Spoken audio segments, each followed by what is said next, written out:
সকলোকে স্বাগতম জনাইছোঁ মোৰ ইউটিউব চেনেললৈ। আজি এটা বিশেষ কাৰণত মই ভিডিঅ'টো বনাইছোঁ, সেইটো হৈছে দৰ্পণ ৰেজিষ্ট্ৰেশ্যন।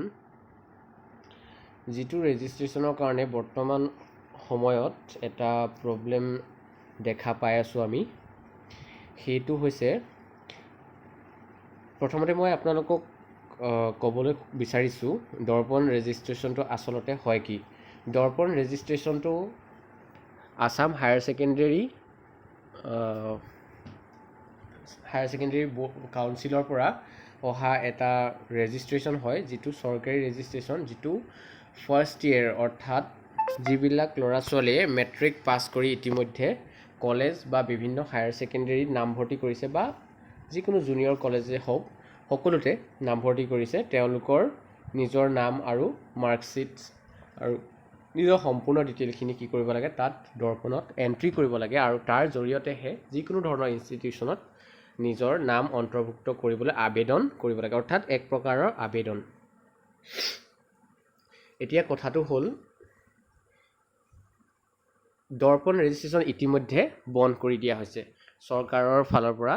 যিটো 20 আগষ্টৰ পৰা আৰম্ভ হৈছিল বুলি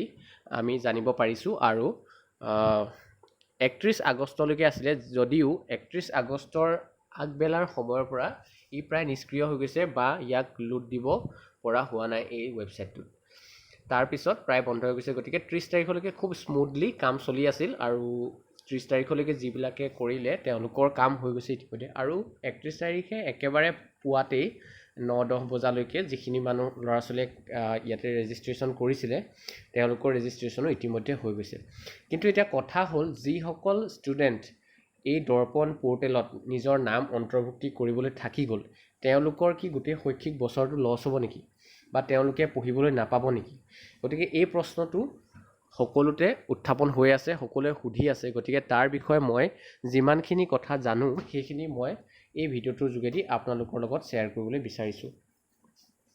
দৰ্পণৰ ৰেজিষ্ট্ৰেশ্যন কালিলৈকে আছিল যদিও কালি আগবেলাৰ ভিতৰত শেষ হৈ গৈছে, অৰ্থাৎ 31 ডিচেম্বৰত আগবেলা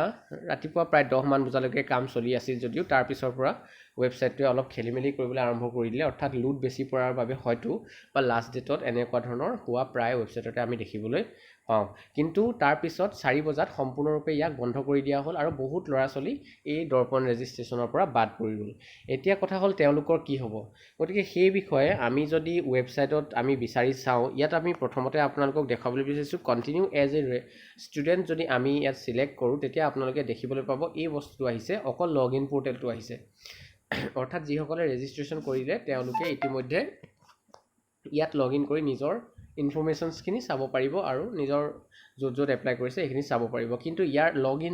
লগ ইনৰ ঠিক তলতেই আছিলে যে ৰেজিষ্টাৰ নিউ একাউণ্ট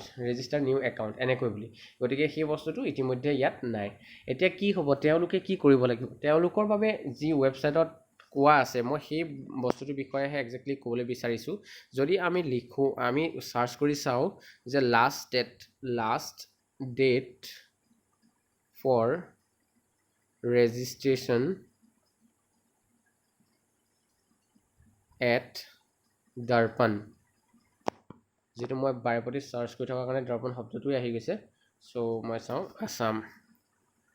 চ' মই যদি ইয়াত চাওঁ তেতিয়া ইয়াতে ওলাইছে 31 আগষ্ট 2021, ঠিক আছে, ইয়াত কৰিবলৈ কোৱা ডেটটো অনুসৰি। কিন্তু 31 আগষ্টলৈকে কাম একচুৱেলি সম্পূৰ্ণ ভালভাৱে নচলিছিল। গতিকেলৈ এতিয়া প্ৰথম কথা হ'ল, এতিয়া আকৌ এক্সটেণ্ড কৰিব নেকি? অৰ্থাৎ 25 তাৰিখৰ পৰা ইয়াত কোৱা মতে দৰ্পণ ৰেজিষ্ট্ৰেশ্যনত যদি আমি চাওঁ তেতিয়াহ'লে ইয়াত এটা কথা কোৱা হৈছে যে আচলতে 25 আগষ্টলৈকেহে দৰ্পণ ৰেজিষ্ট্ৰেশ্যন চলি আছিল 20 তাৰিখৰ পৰা, কিন্তু তাৰপিছত আকৌ 5 দিন এক্সটেণ্ড কৰিছিলে। কিন্তু এতিয়া এক্সটেণ্ড কৰাৰ মূল কথাটো হ'ল ল'ৰা ছোৱালীয়ে তাত জনাই নাছিল যে ইয়াত দৰ্পণত ৰেজিষ্ট্ৰেশ্যন হৈ আছে, ঠিক আছে। কিন্তু এতিয়া প্ৰায় সংখ্যক 70 বা 80% ষ্টুডেণ্টে গম পালে যে দৰ্পণৰ ৰেজিষ্ট্ৰেশ্যন কৰিব লাগিব আৰু তাৰ বাবে তেওঁলোকে ৰেজিষ্ট্ৰেশ্যন কৰিলে আৰু বাকী যি 20% তেওঁলোকে এতিয়াও গম নাপালে বা পিছত একেবাৰে শেহতীয়াকৈ আহিল কিন্তু ৱেবছাইটৰ খেলিমেলি বা আজিৰ দিনটোৰ পৰাতো নহয়েই অৰ্থাৎ 1 ছেপ্টেম্বৰৰ পৰাতো নহয়েই 31 তাৰিখৰ আগলৈকে 31 তাৰিখৰ প্ৰায় 10 মান বজালৈকে ল'ৰা ছোৱালীখিনি হৈ আছিল ৰেজিষ্ট্ৰেশ্যন কিন্তু তাৰ পাছৰ পৰা ৰেজিষ্ট্ৰেশ্যন হোৱা নাই গতিকে এতিয়া কি কৰিব লাগিব আমি ইয়াৰ ক্ষেত্ৰত এটাই আমি ক'ব পাৰোঁ সেইটো হৈছে কি ডেট এক্সটেণ্ড কৰিব লাগিব আসাম হায়াৰ ছেকেণ্ডেৰীয়ে কিয়নো ল'ৰা ছোৱালীৰ ভৱিষ্যতটো যিহেতু 1 বছৰ বহুত ডাঙৰ এটা সময় বহুত এটা ইম্পৰ্টেণ্ট গুৰুত্বপূৰ্ণ সময় গতিকে এই গুৰুত্বপূৰ্ণ সময়খিনি কাৰো নষ্ট কৰিব নোৱাৰে আৰু কাকো মানসিকভাৱে কষ্টও দিব নোৱাৰে গতিকে এই ক্ষেত্ৰত এটা কথা সঁচা যে দৰ্পণ ৰেজিষ্ট্ৰেশ্যনৰ কাৰণে যদি চৰকাৰে এনেধৰণৰ কিছুমান নিয়ম নীতি উলিয়াইছিলে তেতিয়াহ'লে প্ৰায় 1 মাহৰ আগত এই বিষয়ে সকলোকে জনাকৈ বেনাৰ হৰ্ডিঙৰ পৰা ইত্যাদি কৰি বিভিন্ন ধৰণৰ সামাজিক মাধ্যমেই হওক বা বিভিন্ন ধৰণৰ ৰেডিঅ' টেলিভিশ্যন এইবিলাক সকলোতে এডভাৰটাইজমেণ্ট কৰিব লাগিছিল তেতিয়াহে সকলোৱে গম পালেহেঁতেন যদি কোনোবাই মনে মনে চৰকাৰৰ কথাই কৈছোঁ যদি চৰকাৰে মনে মনে কিছুমান কাম কৰে যেনেকৈ ধৰি লওক এতিয়া দৰ্পণৰ ৰেজিষ্ট্ৰেশ্যন হ'ব লাগে বুলি নিজৰ ৱেবছাইটত পৰ্টেল খুলি বহি আছে আৰু কোনেও গম নাপায় ইভেন কলেজেও কোৱা নাই কলেজবিলাকেও বিভিন্ন ধৰণৰ স্কুল কলেজবিলাকেও কোৱা নাই যে তোমালোকৰ দৰ্পণ ৰেজিষ্ট্ৰেশ্যন হৈ আছে কিন্তু সেই বিভিন্ন নিৰ্দিষ্ট তাৰিখটো কোৱা নাই ল'ৰা ছোৱালীক কেনেকৈ গম পাব ল'ৰা ছোৱালীক এতিয়া আমি ক্লাছ 10 পাছ কৰি অহা এটা ল'ৰা বা এজনী ছোৱালীয়ে কেনেকৈ জানিব যে দৰ্পণৰ ৰেজিষ্ট্ৰেশ্যন কৰিব লাগে তেওঁলোকে ভাবিছে যে নিৰ্দিষ্ট স্কুলখন বা কলেজখনত এডমিশ্যন কৰিব লাগে আৰু এডমিশ্যন হোৱাৰ পাছত তেওঁলোকৰ এডমিশ্যন হৈ গ'ল আৰু এডমিশ্যন হোৱাৰ পিছত তেওঁলোকে কৰিব লগা একো নাই যিহেতু লকডাউনৰ সময় ক্লাছো নহয় গতিকে কোনো এটা নিৰ্দিষ্ট সিদ্ধান্তও চৰকাৰে দিব পৰা নাই কোনো বাতৰিৰ যোগেদিয়ে হওক গতিকে তেনে ক্ষেত্ৰত তেওঁলোকে ভাবিয়ে পোৱা নাই একজেক্টলি তেওঁলোকে কৰিব কি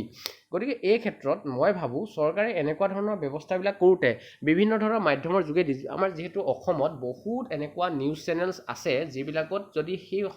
বাতৰিটো সম্প্ৰচাৰ কৰিলেহেঁতেন যিটো এটা গুৰুত্বপূৰ্ণ বাতৰি যিটো সম্প্ৰচাৰ কৰাটো খুবেই জৰুৰী আছিল যদি সম্প্ৰচাৰ কৰিলেহেঁতেন মই ভাবোঁ তেনেহ'লে এনে এটা ডেট এক্সটেণ্ড কৰিবলগীয়াও কোনো এনেকুৱা ব্যৱস্থা নহয় বা আৰু আজি ল'ৰা ছোৱালী বিবুধিটো নপৰে ল'ৰা ছোৱালী কেতিয়াও নিজৰ হীনমন্যতাটো নুভুগিলেহেঁতেন বা তেওঁলোকে আজি বহুত মানসিকভাৱে কষ্টও নাপালেহেঁতেন গতিকে মই ভাবোঁ অতি সোনকালে যি এই ব্যৱস্থা দৰ্পণৰ যি ব্যৱস্থা কৰিছিলে আসাম হায়াৰ ছেকেণ্ডেৰীয়ে সোনকালে আকৌ এইখিনি কৰিব লাগে আৰু কৰি অতি সোনকালে ল'ৰা ছোৱালীক এই যি দুধুৰ মুধুৰ অৱস্থা এই যি এটা ক্ৰিটিকেল চিটুৱেশ্যন এই চিটুৱেশ্যনটোৰ পৰা আঁতৰ কৰিব লাগে মই আসাম হায়াৰ ছেকেণ্ডেৰীটো অনুৰোধ কৰিছোঁ যে অতি সোনকালে ডেট এক্সটেণ্ড কৰক আৰু যিটো দৰ্পণৰ ৱেব পৰ্টেল অতি সোনকালে খুলি দিয়ক ল'ৰা ছোৱালী নিজৰ চইচৰ কথা আছে নিজে চইচ কৰি নিজৰ ইনষ্টিটিউট বচাৰ এটা অধিকাৰ আছে আৰু সেইমতে তেওঁলোকে অধিকাৰ সাব্যস্ত কৰাৰ সুবিধা দিয়ক য'তে ত'তে যিকোনো প্ৰকাৰে আজি বিভিন্ন ধৰণৰ বেলেগ বেলেগ পৰ্টেলবিলাকত বিভিন্ন জুনিয়ৰ কলেজ হওক বা বিভিন্ন ধৰণৰ যিবিলাক প্ৰাইভেট স্কুলছ কলেজ আছে সেইবিলাকলৈ আজি যাবলৈ কিছু ল'ৰা ছোৱালী সামৰ্থ্যৱান নহয় টকা পইচাৰ ফালৰ পৰা গতিকে তেওঁলোকে আজি বিপদত পৰি তেওঁলোকে নিজৰ এবছৰ লছ নকৰোঁ বুলিহে যাব লগাত পৰিব পাৰে তেনেকুৱা ক্ষেত্ৰত এনেকুৱা এটা হঠকাৰী সিদ্ধান্ত যিটো হঠাতে লৈছে আসাম হায়াৰ ছেকেণ্ডেৰীত সেইটো কাৰণে মই পাৰ্চনেলি এই কথাটো তেওঁলোকক ক'ব বিচাৰিছোঁ চৰকাৰক ক'ব বিচাৰিছোঁ যে এই বিষয়ে তেওঁলোকে ভালদৰে ভাবি চাওক আৰু ভাবি চাই এটা আমাৰ